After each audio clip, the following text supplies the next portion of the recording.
Okay, first of all, we're going to have our wonderful panelists introduce themselves. They're just like you.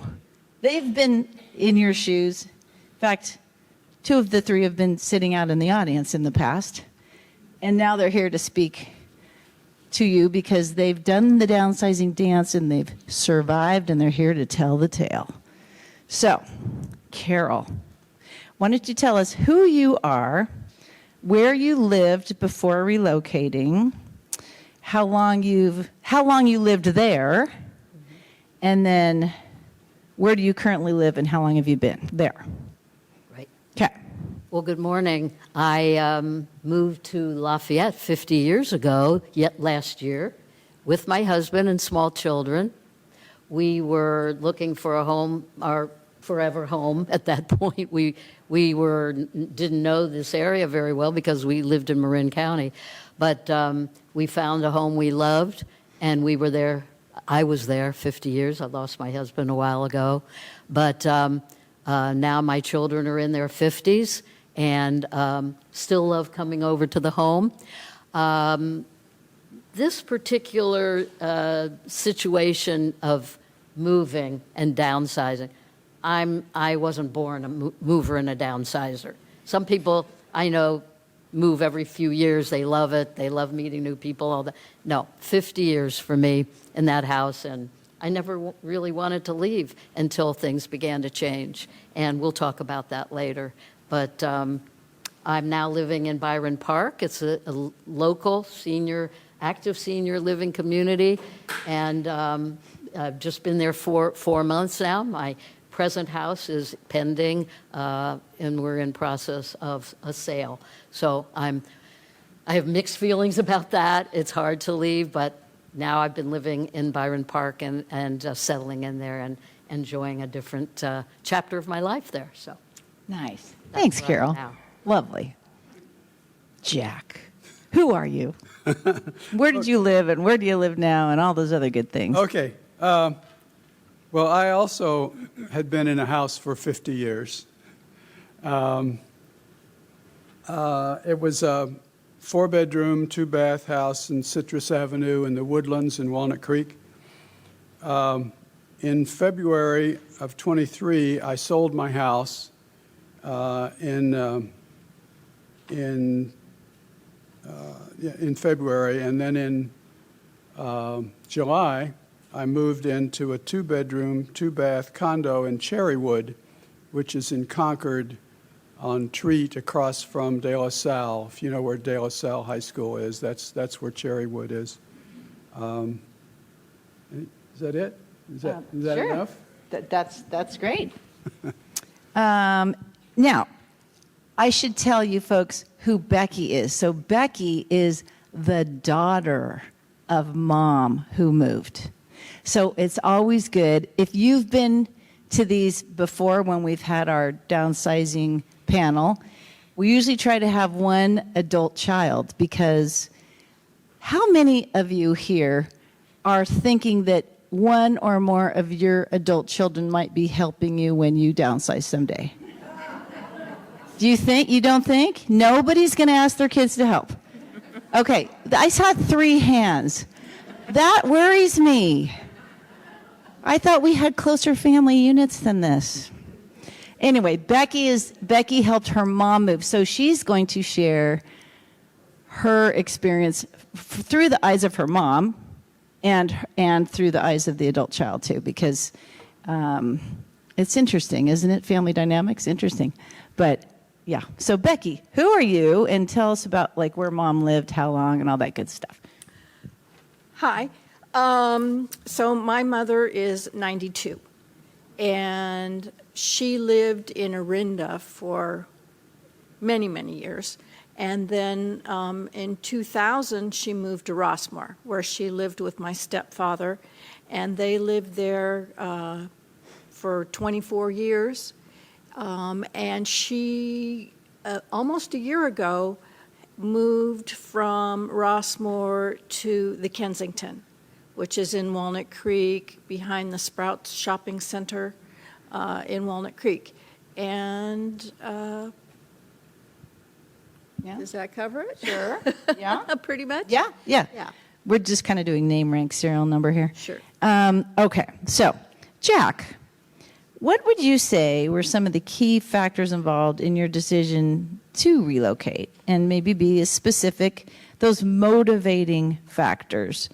This is when we get to be real and honest, because I think nobody here in this room really looks forward to moving.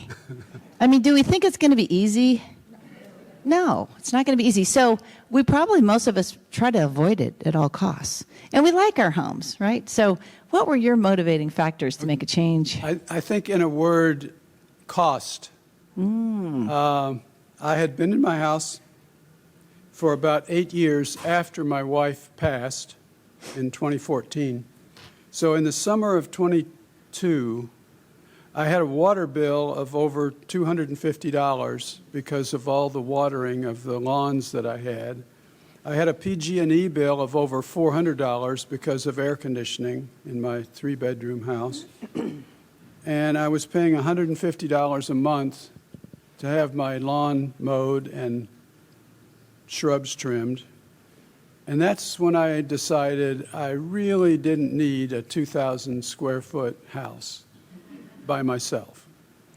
So that's really when I decided to call Dayna.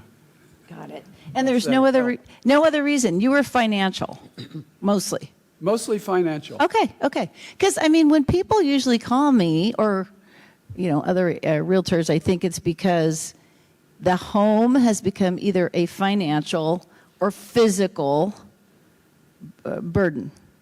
Like, the knees, the hips, we don't like the stairs anymore, that kind of a thing. Or it could even be emotional. I've worked with some people that they just didn't want to be in the home that they'd shared with their spouse all those years, and it sort of still made them sad. Or my mom would literally stay up in the middle of the night worrying about the fence falling down. So that was more of an emotional thing, right? Like it just was a worry to her. Anyway, so those tend to be the most obvious. Okay. So Betsy, why did you and Mom go through this whole downsizing thing? Well, mostly my mother's health. She was comfortable where she was in Rossmore, but she has macular degeneration. And she sort of saw the writing on the wall that eventually she would be impaired and possibly even blind. So that was the major reason that she moved. She's a very practical woman, and she, as much as she loved where she was, she didn't feel the need to have as big. She had, 1,200 square feet, something like that? It was large. It was a large, and she was a widow, and that was the main reason that she just knew that. And then for my own comfort, I knew that if she was in a care home, that if she had any kind of an emergency in the middle of the night or in the early morning, I wouldn't have to get up and rush over to help her, because she had no care in Rossmore, and now she's in assisted living. She lives independently, but as she progresses, if she declines further, there's care there that you can add on to your package, and they will assist you with whatever you might need, whether it's showering or meals brought to you, or your medication or those types of things. Perfect. Okay. Yeah. Awesome. Okay. Carol? Well, a few years ago, I started hearing things about active senior living communities. I had been coming to hear Dayna's seminars, and was getting more and more experience in what that meant and downsizing. But it wasn't really until friends were moving. I met a couple of people, I knew a couple of people rather, that were living in senior communities, and I used to visit them. And then I started to have friends that began to decline in their physical abilities. Few people were falling more often. There were few people with strokes that debilitated them, and they had to move quickly. Things were just beginning to happen around me, and I began to take notice. And then one day, a friend of mine invited me to go with her to see a presentation of a senior living community in the area. So I said, sure, that I would be happy to do that and see what was going on. And at that, that was about 2 years ago, and I suddenly won a door prize, a wonderful door prize there, and put down my wait list, what was a minor amount, but something to secure a place in the queue, and was really happy to hear about what it offered. So I merely decided to start the downsizing process, which tended to be more than just merely, I must say. So that was how I began. But I guess the most motivating factor for me was health. Of course, financial, because I was doing the same, watering the lawn and fixing things constantly. But I'd say healthcare, finding a place that I knew if something happened to me, like what happened to some of my friends, that I would be well cared for, and it felt safer. So that was one of the motivating factors, and also just house care fatigue. I had just been constantly fixing up, more than fixing up, repairing things as my house began to age. And I had been a widow for a while now, and it was getting to be a lot. So the health care and the house fatigue, I'd say, were the most motivating factors. And then I began to hear a little jingle, better 2 years too early than 2 minutes too late. Anybody heard of that? And that was also a motivating factor for me, because I knew that it happened to some friends of mine. Got it. They say on average, but none of us here are average. We're all extraordinary. But if we were average, it takes the average person 12 to 18 months to decide to make this move. And you're right. You said right around 2 years ago, and you moved 4 months ago. You're right in there, Carol. You're about 18 months. Yeah. Some people are on the 5-year plan, and other people do it a lot quicker because they waited for a crisis. So that's what we're trying to avoid here, right? And I just want to ask you, you said you put down a deposit. How many places did you put a deposit down on? Well, that presentation led to more presentations and talking with people. And I would say there's 1, 2, 3. And you still have money in one of the places that you're not living. So you need to get that money back. Right. Okay. Interesting. Okay. Thanks for sharing that. All right. And Jack. the reason I say that is because the baby boomers are, looking, wait lists are happening. If people think they might want to be involved in an active living, senior living community, now's the time to look. Right. Because of the wait lists. When you're ready, they may not be ready for you. There's a place, a local senior community that has independent, assisted, and memory care, and they've never been at full capacity. And last time I was there last week, they're at full capacity. So there's something going on. Yeah, there's a move. The silver tsunami continues its wave. But we boomers are now thinking, well, what's our next step? Why do we want to keep mowing the lawn? We don't. I don't know. Okay, Jack. How long did it take you before you decided, you're living in your home, la-di-da, enjoying life, and then you started thinking, gosh, maybe I could save some money? How long did that take you before you actually moved? I think I started thinking about it when my wife died, so that would have been 8 years. 8 years. But I didn't really get serious about it until the last couple of years before I called you. Well, you and I were talking back and forth for a few years there. You're saying, well, maybe, and then you'd ask another question, and then maybe another 6 months would go by, and then you'd call and ask another question. So it was percolating. Yeah. It was yeah, percolating up there. Yeah. And you never considered moving to a senior community, Well, or did you? showed me places in Rossmore. I considered Rossmore.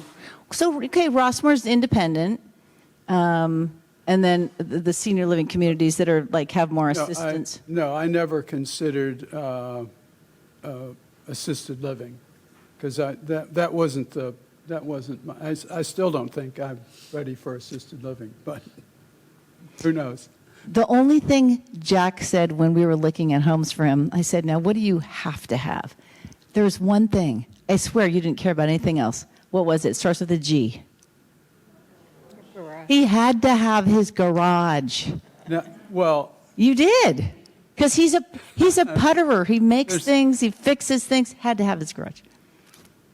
that's, I think what I told you was my daughter, Betsy, said to me after we were looking at places in Rossmore and Without- I hadn't, without garages, Right. she said to me, Dad, you got to put that on your list of requirements because you do so many projects. Yeah. You're always doing something, drilling holes, sawing wood, doing something. You are. And so that we added it, and I'm enjoying my 2-car garage. I bet you're out there every day. Oh, nice. How long did it take your mom, Betsy, to make the move? She decided one day, or when you guys started talking about it, or had she been thinking about it? Betsy? Becky. No, I'm talking. Oh, I'm sorry. Yeah. Becky. Yes. What am I doing? No. I think it had been percolating, Yeah. but she kind of had a long history with someone that helped her place my stepdad when he was ill. She was so satisfied with the placement that he found for her, or for my stepfather, that that sort of started the process of thinking, but she still was very active and independent. And then she had a girlfriend who said, oh, I moved to a senior living community in Pleasanton, and I just love it. And so don't wait until you're too old to enjoy it. Get into some place where you still can orient yourself, when you can learn the schedule and meet the people. And my mother is still very vibrant, and that was a big thing for her moving. For me, is I wanted her to stay active and be social, because living in her home in Rossmore, she had neighbors that were very nice and kind to her, but she didn't have a daily activity, and being social was really important to me for her. Now she goes down to meals, and she has a little group that she hangs out with and has meals with. And though she's been there almost a year, she's still settling in. And she hasn't been super active. She keeps saying, I'm going to go to exercise. And she's Don't we all? Yes, we all say that, and she hasn't made it, but she does have friends. Perfect. And that was a big thing for me, for her, is to keep her mind active. And because she doesn't have her eyesight, she also listens to books on tape. And so she's still quite active. Your mom's a doll. She really is. So, Carol, how did you decide where to move to? Because remember, you're out there going to all these different presentations and winning prizes at them and putting deposits down. And what was important to you about the place that you finally ended up? How did you decide on that one? And you don't have to name names if you don't want to, but just why did you choose community A over B, C, and D? Mm-hmm. Well, I thought I had a first choice, and that changed when I realized there was going to be a lot more construction going on in that area. And I really liked the community, the living community, but I did not want to have that kind of experience of, moving around a lot of trucks and, things that going on, digging and a huge amount of people moving into the area. So I looked at my next choice, and I started being more specific about what I wanted at Byron Park. And I went one day to visit a friend that I'd seen many times there, and had brunch there. And the director of what would you call? Was it activities or? The sales director. Oh, sales. Uh-huh. Said, I have an apartment available if you would like to take a look at it. And it fit some of my requirements. I thought about it. I went home and talked with my now partner, and we called and asked more questions. I went back in and talked with her again, looked at the apartment again, and I thought, what am I waiting for? Everybody knows that's what I'm going to do. Don't I know what I'm going to be doing? Am I the last to get it? In fact, my partner was really surprised when I called him. But it was just what I wanted. It was an offer I couldn't refuse, as I told somebody this morning. And I did it, and I'm glad. And you mentioned that you were looking for a place that would have care in the future if you need it. Mm-hmm. Was there anything else that your next home needed to have? Yeah, forgot about that. It needed to have a community of like-minded people who enjoyed life, who were friendly, who were active.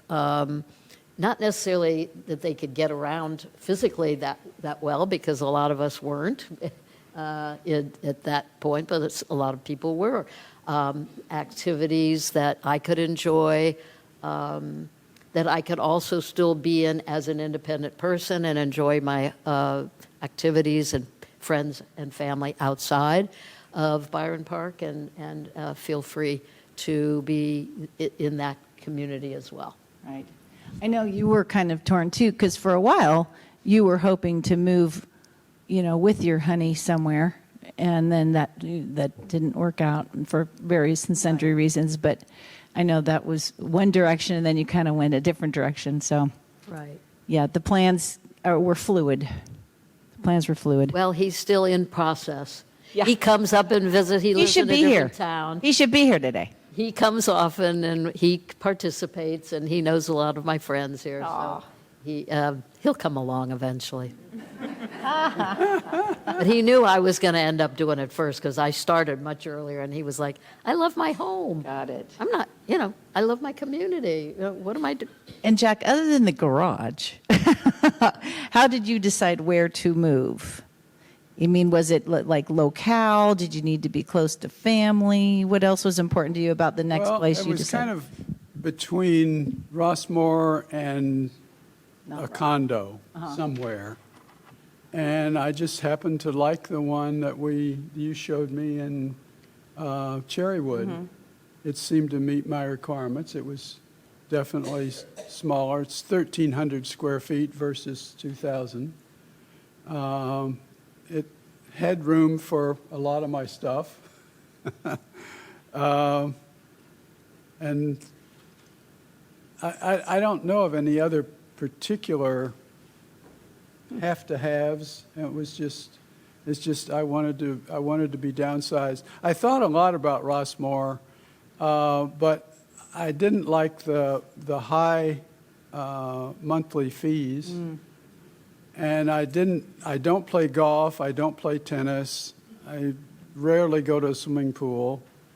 The wood shop I would have used probably, and maybe a few other things, but I don't know, I just didn't think it was quite the fit I wanted. So Yeah. And guess what?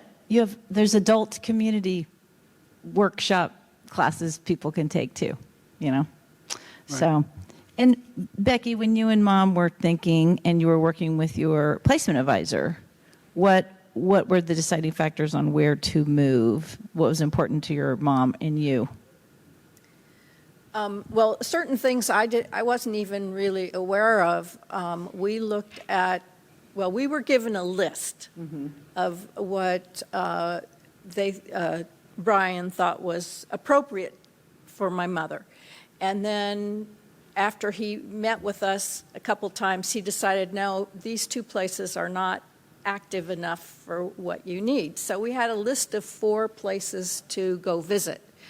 And so we visited them all, and each one was a little different. And one was too small, I thought. She currently has a bedroom and a living area and a small kitchen.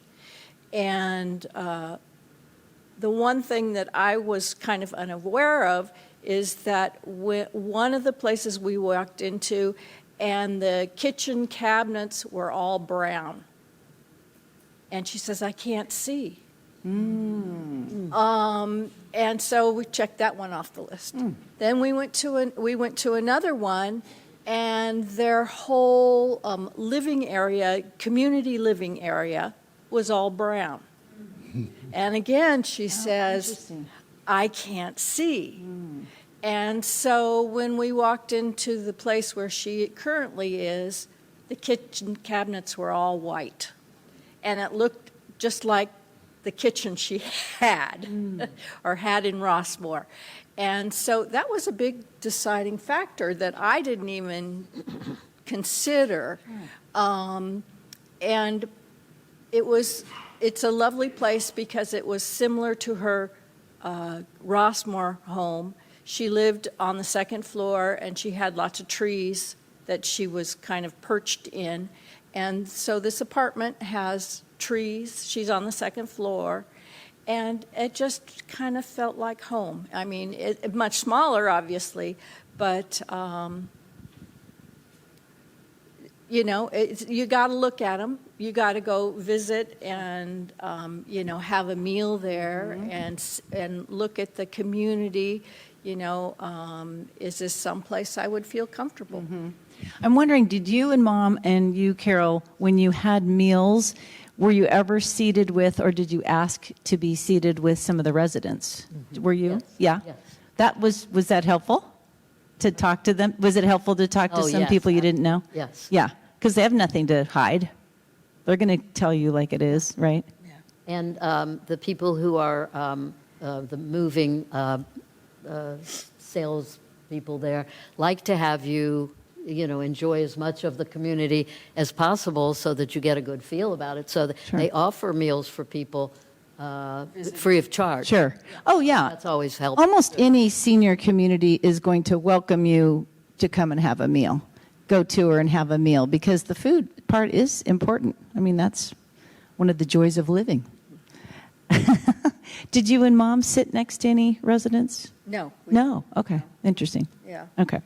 Because there are certain questions that I would recommend you ask if you are in that phase where you're going out and you're looking at senior communities.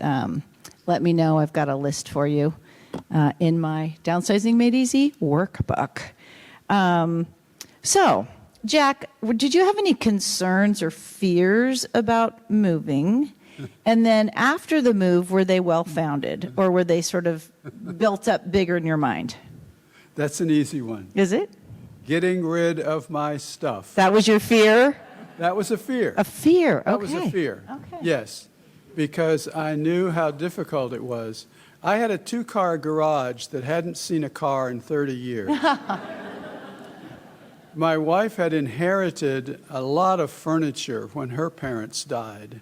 In fact, we paid freight on moving it from Georgia to California and never used it. So it was from a cottage on Lake George that they had owned many years prior to moving to Georgia, and it was not even worth, shouldn't have been moved at all. But anyway, it was there.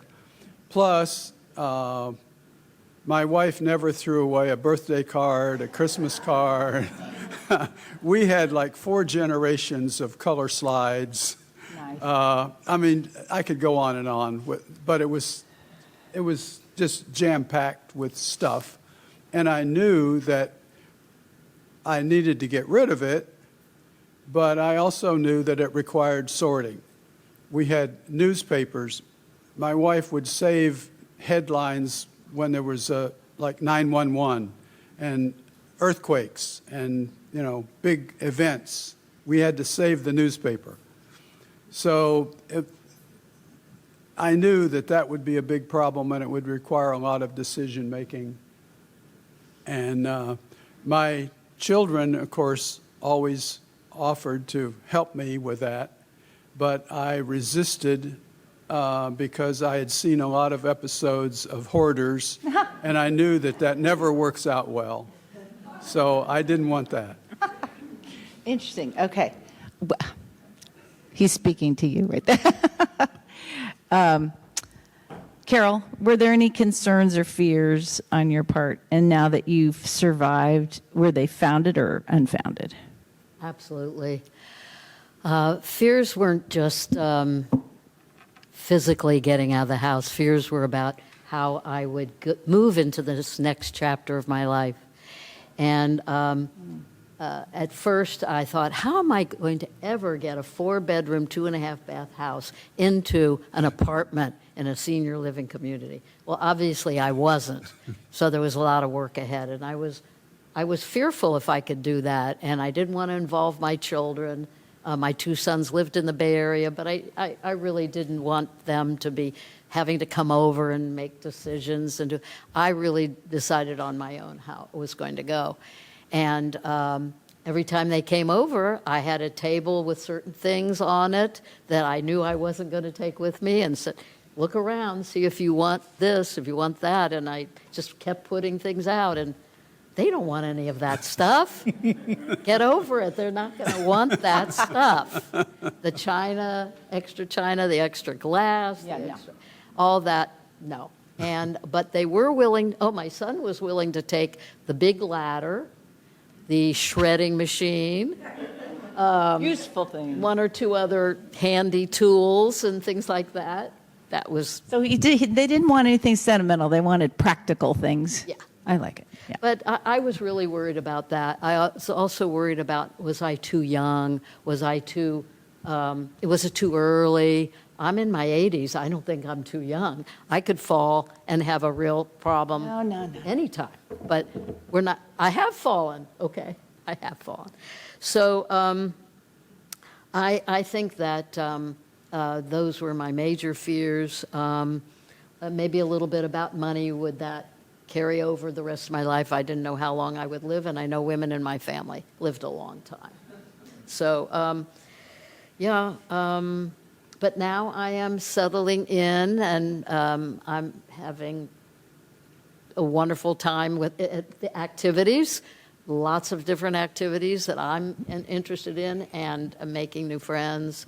It takes a while. It just doesn't happen overnight. But I still have my life in Lafayette that I had for 50 years before that. So lots of things going on in that. You keep your friends and you keep your routines. And for me, I had all my favorite places to visit in Lafayette. I keep going to Lafayette from Walnut Creek all the time. Sure. Well, it's And 2 seconds. I mean, we're connected. Yeah. Yeah. Perfect. So your fears, were they founded or unfounded? Well, sometimes it still happens when I think about, did I do this? What have I done? What have I done? Well, some people I know, and many people I know who have moved said, they all said the same thing. What am I doing? How am I going to do this? Is it too early? You know, all the same things. How am I going to get out of this house? How am I going to adjust? All those feelings are very normal. Of course. And they still occasionally come up, but not going back. Right. And that's almost at any age, if you really think about it. And then even when you bought your current home now, it takes a while for that home that somebody else owned, unless you moved into new construction, it takes a while for us to feel like it's our home. You know, you move into a new house, it's like not quite, doesn't have the right smells, or you haven't experienced the holidays with your family there. So it takes a while. So I like that you brought that up. Give yourself some patience. Takes a while to get, because it's new routines in a way, right? New even traffic patterns of where you drive home at night, you know.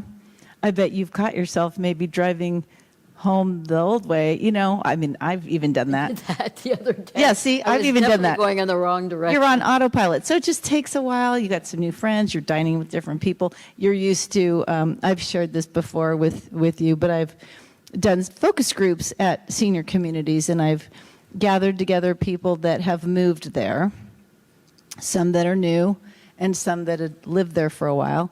And I asked them some really straightforward questions. And this one lady was very honest, and she said, well, I'll tell you what took a while to get used to. I used to be able to come home, take off my bra, put on my sweatshirt, and have dinner in front of the TV, you know, on my TV tray. Now, I've got to keep my bra on to go downstairs, and I have to eat with other people. And she said that took a while. But she says, now I even put on lipstick.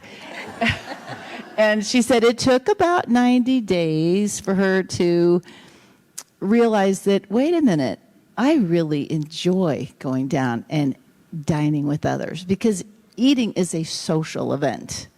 We really aren't meant to eat by ourselves. So I thought that was very interesting, right? That what we think is, oh, good, we can get comfortable and just hang out, you know, just staying dressed and putting on some lipstick and going downstairs was something that she started to look forward to. But you've got to be patient. You got to give yourself some grace, right? All right. Did your mama have any fears, challenges, concerns? And then after she's been moved now, do you think they were well-founded? And what about you and your fears and concerns? You wanted her to be social. I know that. Yeah. Well, of course, everybody has the same one, was what am I going to do with all this stuff? Yeah. And I had help, lots of help. And I couldn't have done it without the organizers that came in and assisted us. And so that was a big challenge. My mother couldn't have done it by herself. It was just too taxing. So I really hand it to the people that we hired to help us. Mm-hmm. And they came in, they packed her up. We went around for several weeks deciding what she wanted to keep and what she didn't. You know, the big pieces of furniture, what did we have room for, what didn't we have room for, and we put stickers on everything. You had stickers for keeping, stickers for getting rid of stuff, stickers for donating, and they came in. I kind of am an organizer myself, so I kind of enjoyed it, and the ladies that came in and helped us were fabulous. And I just say, you know, get rid of. We put things in piles, and they handled it all. Your mom and stepdad and probably dad had things from all over the world. Yes. I mean, really unique pieces. What was that huge thing that hung in the living room from the second story? That was a Japanese, I don't remember what it was called, but it was Japanese, and you use it over a fire pit. And that went to my sister. I was going to say, did that find a new home? Good. Yeah, that was our a big fear for me was I have a blended family. And I have two stepsisters. Mm-hmm. And when my mom and stepdad, you know, combined all their family heirlooms together, right. One of my stepsisters was had a list of all the things that she wanted to know where they were. And many of them, they came and they collected. And there was a little bit of a rift there.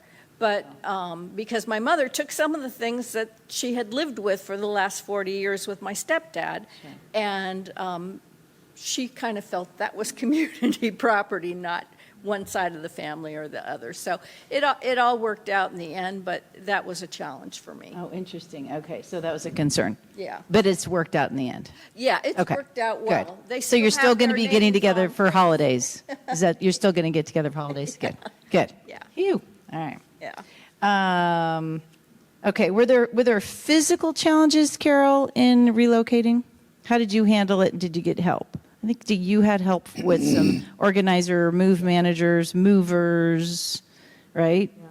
Well, I started out after I was thinking more about senior communities and what it would take to downsize. And you know how we love our stuff. We love our Really stuff. love our stuff. Treasures that our families have given us, treasures that we picked up on in travel and so forth. Well, I was determined that to get as much of my treasures over as possible. But I was willing to part with some books, and I started there. I never knew when I was going to be moving, but I thought it's a good idea to start thinking about it. So I did start with books and clothes. So unlike what they will tell us when we get closer to moving, it was the wrong procedure. But, okay, so I was hauling books to various places. I was hauling clothes and feeling really smug and good about it. And my closet was getting, more empty, and not empty really, but more empty. Eventually, I was losing weight. I couldn't sleep. There was a lot more going on because of everything I was trying to do. So at the point at which I said yes to an actual To help. future at Byron Park, that's where I got serious. And then already Dayna was in my life, and she was saying, "You're supposed to be shopping in your own wardrobe for the things that you're going to take to the next place. Forget you hauling stuff. Just put aside the things you really need." And that's what I started to do, and need and love and want. So although if you're, not actively moving, it's a lot harder to do that. Right. But I hired a moving manager, which was fantastic. She sent people to my home. I had a wonderful person to help me. She packed the things that we knew were going. She would hold up to me, "Now, Carol, you've got 3 crystal vases here. Which one are you taking with you?" Nice. Yeah. It went like that throughout my whole house. You don't need 10 towels. You only need 2. I'm not going to bore you with the whole list of everything we went through. It was just amazing how we downsized. And we also had a floor plan of my apartment. Yes. So I knew, and we planned exactly where things were going to go. So we knew that big pieces of furniture that were not going to fit, we'd have to give away. So I think that I would absolutely suggest, if people can, to hire a moving manager. Well, and I've seen your new place, and it is lovely. Like the way you planned together with your move manager. I mean, everything it looks like a model home with the artwork, and the furniture pieces are perfectly. So, I mean, you did a beautiful job taking the big home into a small place. But it took a lot of work with the manager, and That's what they're for. we were ready the day before the move. She says, "I'm leaving here early." Nice. We were done. She kept you on track. Yeah, that was really something I never thought was going Yeah. to happen. But Now we have Mr. Kemp over here. Mr. DIY that did not really want help, right? Physical My challenges. biggest physical challenge was one that I brought on myself, Oh, which was I decided I had recently inherited a pickup truck. I'd never owned a truck in my life, but I was a new pickup truck owner. The truck wasn't new, it was just new to me. And I decided that I wanted to move everything that I could move in my pickup truck. I was only going a few blocks. It's not not like another city. I'm just talking a few blocks. And so I hired someone to move the big furniture, the heavy stuff, and the dishes. And I moved pretty much everything else in my pickup truck. So that was my biggest physical challenge. I tried to talk you out of it. I survived. You survived. Here you are. Gosh. Would you do it differently next time? What? Would you do it differently if there's a next time? I might do a little less of it, yes. And get a little more help? Yeah. All right, perfect. And we've already heard from you, Becky, that you enjoyed the move managers, and that alleviated the physical challenges for you and Mom. Well, for yeah, the most that was great because, once again, they did a floor plan, Yeah, and so she knew most everything she wanted to keep, they were able to fit into her new place. right. And it worked out really well. So are you hearing They this? came in and decorated everything. Yeah. They hung pictures. And so for me, that was a fear of, oh, she's going to move to a new place. She's going to be uncomfortable. But the decorators that came in and they placed everything, it looked just like almost the home she Nice. was leaving. Nice. And so she was very comfortable there from the day she stepped in the door. So that was great. So we're hearing the same things over and over, aren't we? We're hearing floor plans, right? And we're hearing, don't worry about bringing bags of books to the library. Think of the gas you're paying to drive back and forth, to bring one little bag of books, and then you turn around and, oh yeah, I have a den with 592 more books. It's exhausting. It's kind of exhausting. So, you've heard this before here many times. Carol said, your kids don't want your stuff, get over it. That's exactly what you said. So you could try regifting a few things for Christmas and Hanukkah this year, I suppose. See if your kids will take it that way. But focus on the things you're going to bring with you, right? Okay. Emotional psychological challenges, I think you've kind of addressed those in a way. You know, you were. Well, are there any more emotional challenges about leaving the homes, especially Jack and Carol, that you were in for 50 years? Mm-hmm. Yeah. I wasn't the only one in for a long time. I had two sons, and they were toying with the idea of, oh, we'll just keep it and we'll rent it, right? Got it. They don't live in Lafayette. They live in the Bay Area, but they don't live in Lafayette. So, but when they heard that, they had been hearing me talk to them for a year or two about what I was looking for and how I was thinking about it. And so they were prepared, but when it came down to Mom's going to sell our house, they're in their 50s. They haven't lived in that house for 30 years, but it was their home. And so it was emotional for them, too, and I had to remember that. So remember your children. The funny thing was, and I couldn't believe this myself, but they said, we're coming over, we're spending the night in our own rooms, in our own beds. And they both did. Oh my God! They were over for a memorial for my husband who was deceased, and so they came over after that service and slept in their beds. The next morning, I made sure I had a nice big brunch for them, and it was a lot of fun. We talked over stories about life in our house and funny things that had happened and sad things that had happened in our home, and it was wonderful. It was a kind of a bringing it all together, and that was in March before I moved in April. So that was an emotional thing too, and of course I'm always asking myself, what am I doing in all this time? What am I doing? Why am I doing this? It's too big of a challenge, and so on and so forth. But I think with, and I don't like change, big change like that, but I think with the help of the moving manager, we just were a team, and I love the camaraderie. We had a good time. We laughed about things, and also I included friends. Friends came over and helped, and they got the bug. Maybe this is a good idea, you know.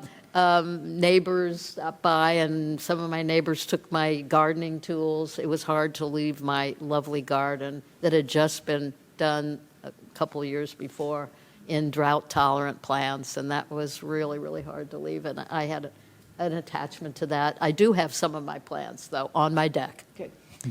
So, yeah, and Dayna was a big help, too. Just, it's gonna be okay, you're gonna get it done, a cheering section over there, so. Well, and I mean, the three of you and your mama and everyone here today, think about the incredibly big, hard life decisions you've already made in your lives. I mean, huge decisions about maybe when to have kids, how many kids, where are we going to move, what job am I going to take, am I going to marry this man or this woman? Like, you've made huge life decisions. You can do this. If you decide to stay put, that's your decision. If you decide to move, that's your decision. All these decisions that need to be made, you've been there and you've done that already. So remember that you can do this, because we really can. And I know you're questioning yourself, but good grief, you've been a professional your whole life, so you know how to do this, and you've done it. And you're here to tell the tale. So we really appreciate you being here and sharing all that. And you talked about the emotional sort of challenges about maybe the blended family. Were there any other emotions on the part of your mom that she shared? I think she was nervous. She didn't express a lot of, but she did say, I couldn't do it without you. I couldn't do it without you. So that was nice, you know, gratitude. But I couldn't have seen her doing it by herself. There was no way. And you and I mean, Becky got stuck working with me directly because of her mama's eyesight, right? So her attorney made sure that her trust showed that she was legally authorized to sign paperwork and such on her mom's behalf. So, you know, there's a lot that goes into this as far as financial, legal aspects when you're making a move. And you mentioned talking to your financial advisor. So, I mean, the time to talk to your financial advisor is not after you've moved, although it might be, because when you get a big chunk of change in your account, what are you going to do with it? Where's it going to go to make money and be safe and all that? So it is important to talk to them then, but, you know, you may want to be talking to a financial advisor now just to make sure that your future looks the way you think it's supposed to look, you know, financially on paper. Okay. Let's see, emotional. And you know what, Jack, your kids were at least involved, at least from what I saw, every time we went and saw a place, one or both of your kids and a son-in-law were present. So they were involved in some way. I was going to ask each of you, how much were your family or friends involved? And was it positive or negative? Oh, it was definitely positive. Yeah. My son and his wife and my daughter, both in their 50s, by the way. We have a lot in common on 50s. They live in Walnut Creek, and they were very supportive of my decision to downsize. They didn't try to talk me out of anything. We already mentioned the fact that it was my daughter that said, The garage. get the garage. Yeah. So, yeah, that was a good experience for me. Yeah. And I know it was nice that when you were looking at different places, we saw a good number of places together, I think, that they would chime in and give you thoughts. Yep. And you'd say, yeah, you know what, that's a good idea, or good, you know, I'm glad you brought that up. And you didn't get your kids involved. I've never met them. I mean, a lot of times I meet the adult kids, or they want to meet me on Zoom or something, just to know who's there taking care of my mama, you know. And sometimes people want them to be, there's a form, of course there's a form for everything in real estate, but there's a form called authorization to receive and convey information. That allows your realtor to share what's going on in the process, or even share the contracts with your family members. Because some people say, oh, well, I'd like my son who's an attorney to read over the purchase agreement or what have you, and that's fine. So we have a form for that allows us to do that. So you can get your family involved, or whoever. It could be a friend, it can be your attorney, it can be whoever. But you need to give permission for that. Because remember, if your home is in, most of our homes are probably in a revocable family trust of sorts. So you want to make sure who has got authority to sign on behalf of that trust. And then if something were to happen to me, and this has happened, not very often, midstream, so now you're in escrow, your home's pending, and something happens where you cannot sign, who is on that trust that can sign for you? So that's always something to be reviewing, at least the attorneys suggest every 7 years or so. Review your trust. Okay. Because and another thing we want to do is review a preliminary title report before your home hits the market, because once in a blue moon, there's something fishy listed on that title report that would be a red flag that would keep the escrow and title company from having the ability to transfer a clear and clean title to the next buyer. And so all of a sudden, you're in escrow, you're pending, you may have already moved, and the brakes have to be put on because, there is a blemish on your title that we should have looked at earlier. So that's why we always pull that well in advance to work through those things. Okay, so we know about your family. Becky, did they get involved much other than saying, here's my list of things I want? No. No. And you've already shared that your mom was really glad you were involved. Yes. Because she said she couldn't have done it without you, which Yeah. she probably couldn't have. No. No. So Carol's still adjusting to the new space. You're still adjusting to your new space. Has your life improved? And in what ways? What's easier? There's so much more that's easier. I wanted to say something about the positive nature of my experience with friends and family. Oh, perfect. Because since I had been talking with my sons, they knew what to expect. They just didn't know when it was going to happen, and they were pleased with me when it happened, for me. For you. Friends who had lived in their own home for a long time, too. We had been talking about it, and some people had started to look at places. But when I actually told people, they said, "You did what?" It was like they hadn't heard about it, like it was for the first time. What? You did that? I had signed, I was moving. I mean, that was the next step, right? Well, after that, they started to ask questions. Well, what is this like? So I had to start thinking about, well, what is it that's different? And every day I learn more things about why I'm in a community. I'm a people person. I don't want people around me all the time. I can always go to my apartment if I've had enough.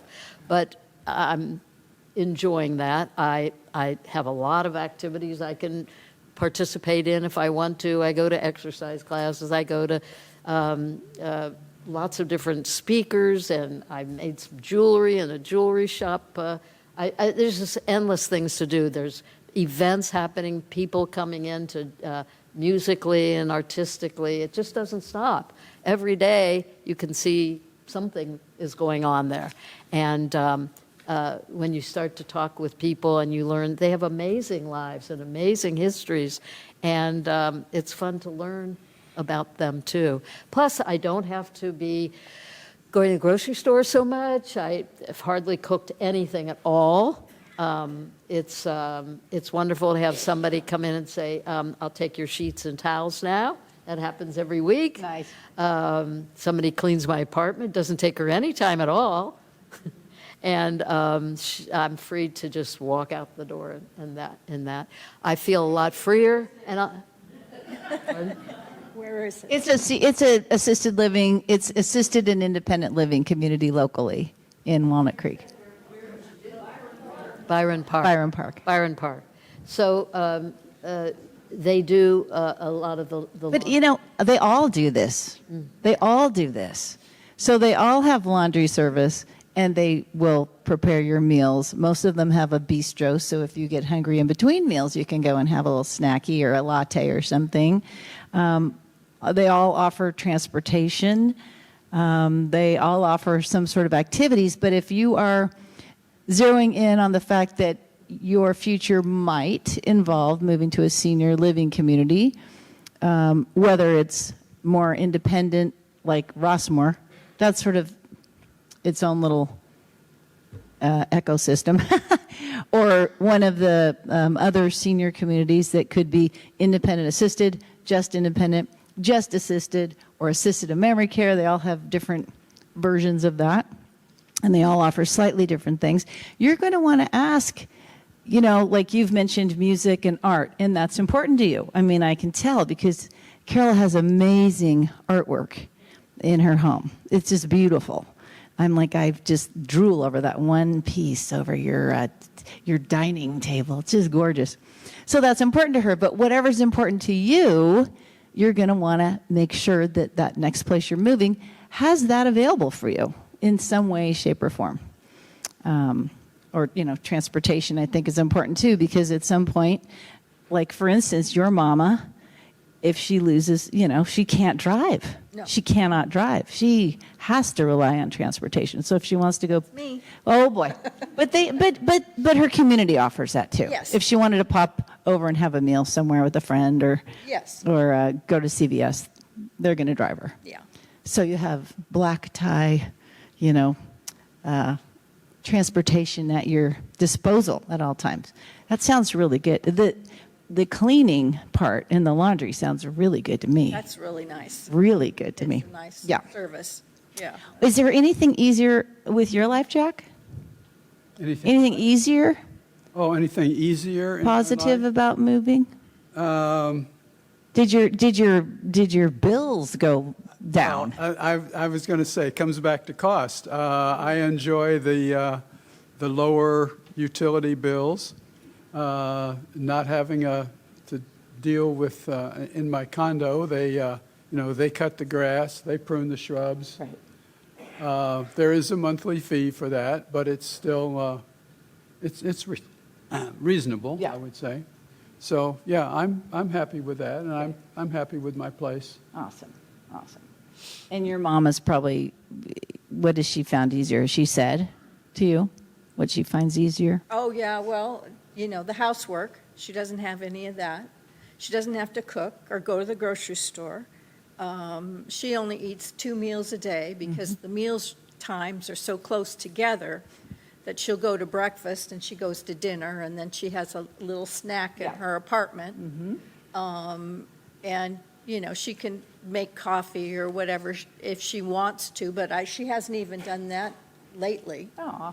So I think the freedom to just, like Carol said, is leave the apartment and shut the door and not have to worry about anything gives you a whole lot more time Yeah. to socialize. And she does books on tape, and so she listens to her books a lot. And yeah. Your mom needs to start a book club there.